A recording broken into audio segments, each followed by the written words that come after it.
Good afternoon, everyone. Jane Ross, and thank you, Lisa. And thank you, Marilyn. Thank you, Tim.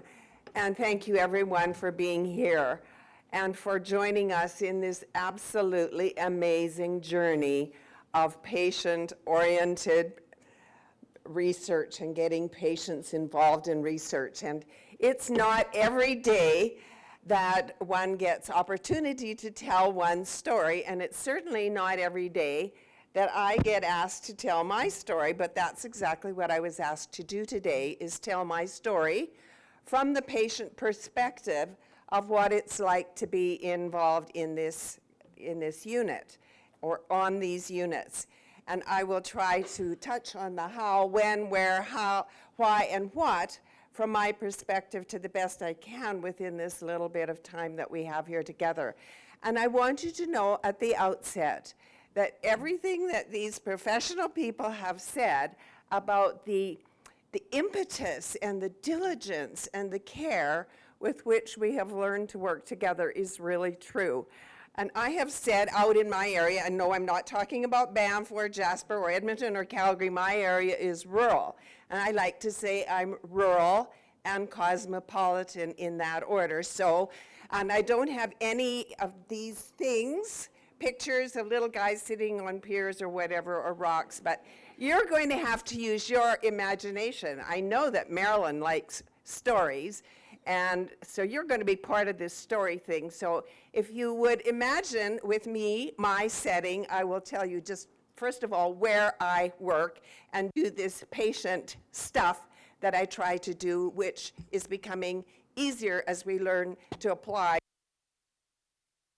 these people have talked about. So my area is Battle River Rural.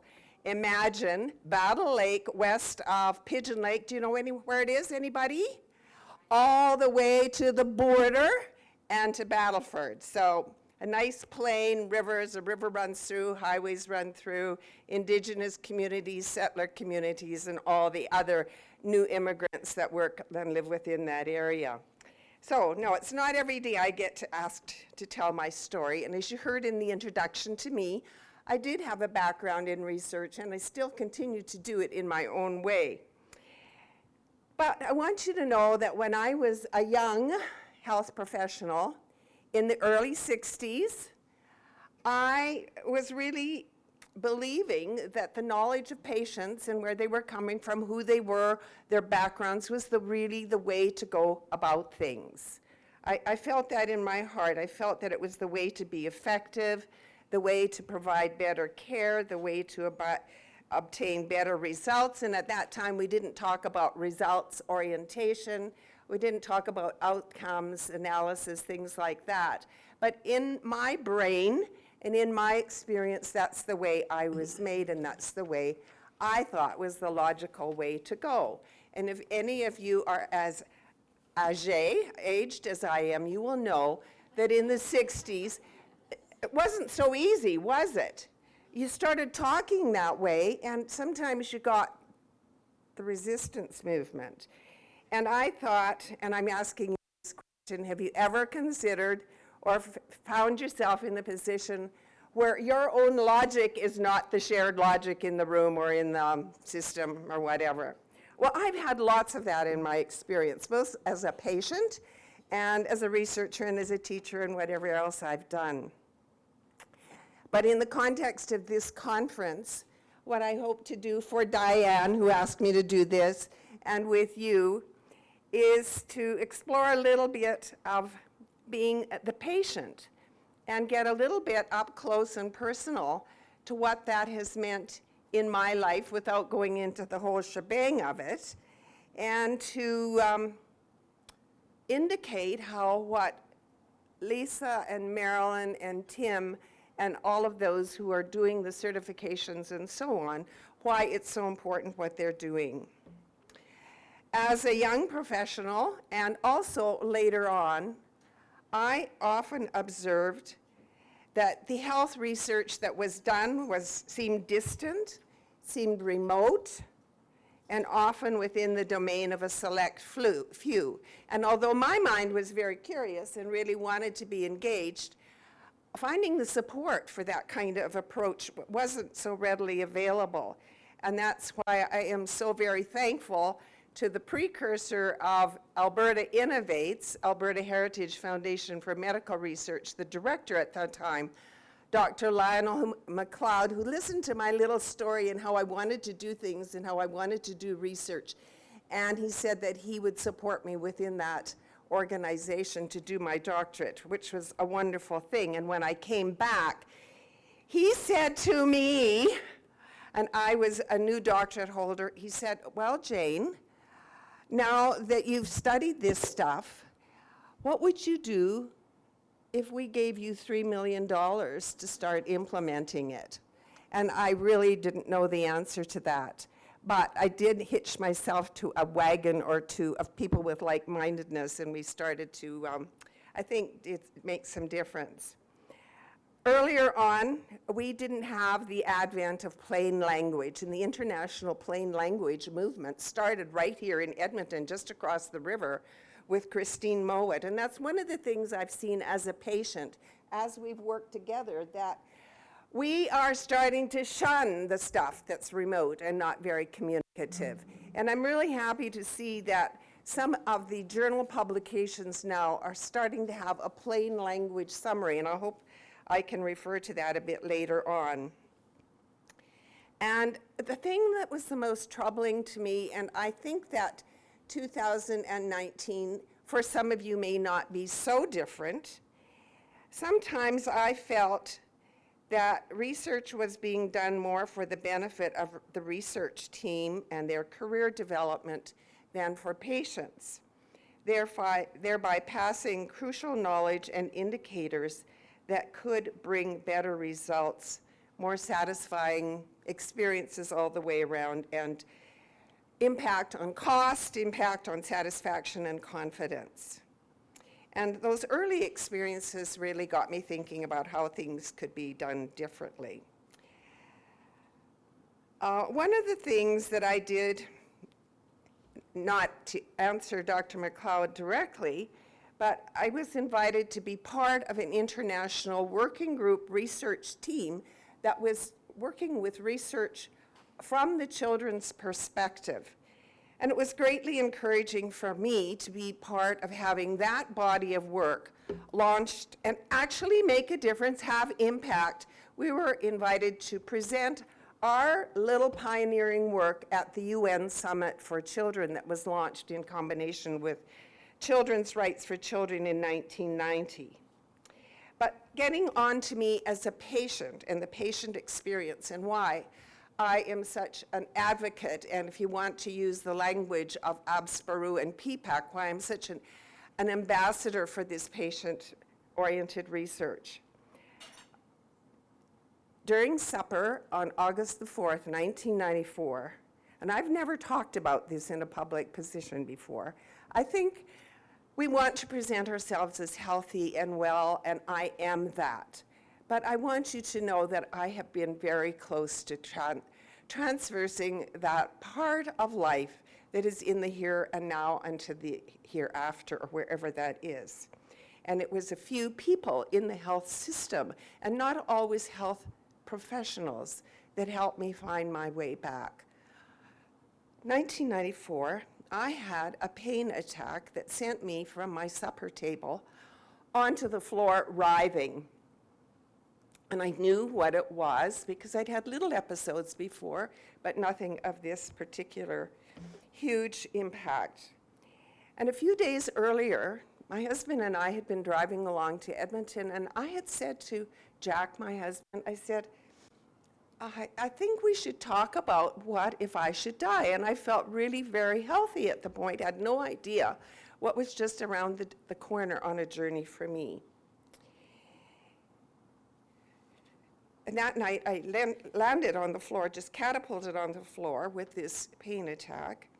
My husband took me straight away to emergency, where I was told by the attending physician that I had gas. I knew what my problem was. I told her and I told the team, in the little bit of fragmented mentality that I had left in cognition, that I had an inflamed and an ovarian cyst that was giving me some very big problems. But she insisted it was gas. And it was 1994, and for those of you who remember 1994, honestly, I felt like I was hitting every hole along the way in the reorganization of the healthcare system. And that brings me to 2015, when I was invited as a patient to join this group that was just beginning to take patient experience into the heart of research. And predating that a few years earlier, I can remember so succinctly the absolute leap of my heart and my brain when I heard the expression starting to be used in healthcare about the need for knowledge, research-based knowledge. It seemed so right. So when the invitation came to work with AbSPORU and PPAC, I thought, yay, finally, and I really jumped at the chance. I was really thrilled, amazed, and affirmed to do that. So like other Albertans and Canadians, I think we've all been patients in one way or the other. So on this job that I'm doing, it's been a little difficult at times for me to figure out just where the patient part of me needs to talk and explain, or where the health professional or the business person, professional part of me should chip in. But I think I am learning personally, and this is to encourage any of you who think that what all of these people have said is very complex, that there is a role for each of us as patients or with our own knowledge, and the big, really important thing is that we don't abdicate our own experience. We take the experience that we've had, we've learned how to modify it, share our story in ways that don't hit people in the face like a ton of bricks, or go on and on and on with the organ recital of what was wrong. And I'm just delighted that we have been able to make the kind of progress that we have made. But back to me and impact, and a little bit of progress report for you folks, what I experienced more recently. In October of this last year, that bat from hell caught me again, and I was admitted to St. Mary's Hospital in Camrose, where I am really gratified to hear that despite recurrent encounters with the health system because of this misdiagnosis and all the stuff that happened to me in 1994, I, for the first time, started to hear from some of the staff about patient-oriented research. And so I thought, wow, you know, this is really starting to work. And I didn't tell them that I was on this body of people, but I just listened and gleaned all the information I possibly could. So in my journey, where does this place, primarily within rural Alberta, lead me, and what are the results and impacts that I have been seeing in my work? Well, I want you to know that I spend a lot of time, probably in almost every encounter, I try to get it in there one way or the other, to encourage people to join the registry. And you'll learn more about the registry, right, Kiera, as we go along through this conference. And I encourage people to think about opportunities for them and their knowledge, and where they might just chink in a little bit of their own experience and knowledge. I encourage people to be more proactive, to speak up and speak out. And I encourage them to be engaged in self-directed management of their own health care. And so what have been some of the joys along this journey?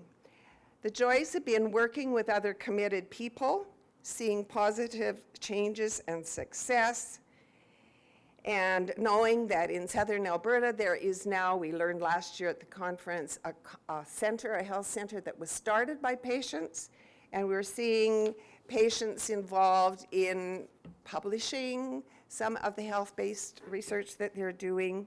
So being able to be at conferences like this, have an input to Canadian Institutes for Health Research.